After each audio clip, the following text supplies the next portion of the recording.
ready? Yes! Right. Nothing really gets me more excited than just getting connected to these alumni that we haven't seen in so many years, especially when they start to blossom into great, outstanding young adults.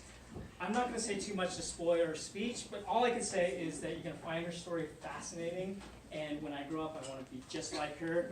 Please welcome Christine Liu. Of the R.O.C.K program, and right now I'm doing my PhD in neuroscience at UC Berkeley. So people actually often assume that it's early exposure to STEM that keeps girls interested in science, but I actually never participated in any. R.O.C.K was my program. It's a misconception that girls either don't have interest or quickly lose interest in STEM, but it's really that girls are pushed out of STEM because of stereotypes and bullying and harassment. So while R.O.C.K didn't put me in a science lab, it taught me skills that were far more important. R.O.C.K taught me how to be brave and how to show up even when it was really difficult. Skills that I use to this day as I navigate my career in neuroscience. Before I started participating in R.O.C.K, and for a really long time of it, to be honest, I was super shy, just an incredibly shy kid. Actually, Kurt had trouble finding pictures of me because every time a camera showed up, I would just kind of scoot behind someone. So I was really nice, I was smart, I was patient, but I was never really brave. I always preferred familiarity and safety to something new and scary, but R.O.C.K exposed me to a lot of firsts. If you flip through these pamphlets, you'll see a lot of really great programs that they have, and a lot of those programs are where I experienced things for the first time, like group sports, scavenger hunts in San Francisco, and really scary stuff like performing in front of hundreds of people and even punching a boy.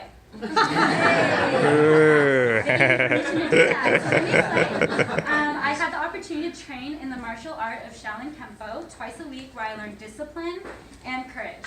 For the first time, I was taught how to defend myself and to fight fairly. In addition to sparring, I learned how to perform kata, which is a performance that displays skill in a practice routine. And I had to practice every single day for so many hours just to prepare myself for the tournaments that we would attend. And I'll never forget how my head buzzed as I stepped onto a platform in front of these judges, in front of hundreds of people in this gigantic school gym, in schools I'd never been to before. And my heart was always about to pound right out of my chest, but I would look at Tia, I would look at all the other people I trained in this tiny R.O.C office, for every day, and I did it. And they have a picture of me here, 4'9" with a trophy half my size.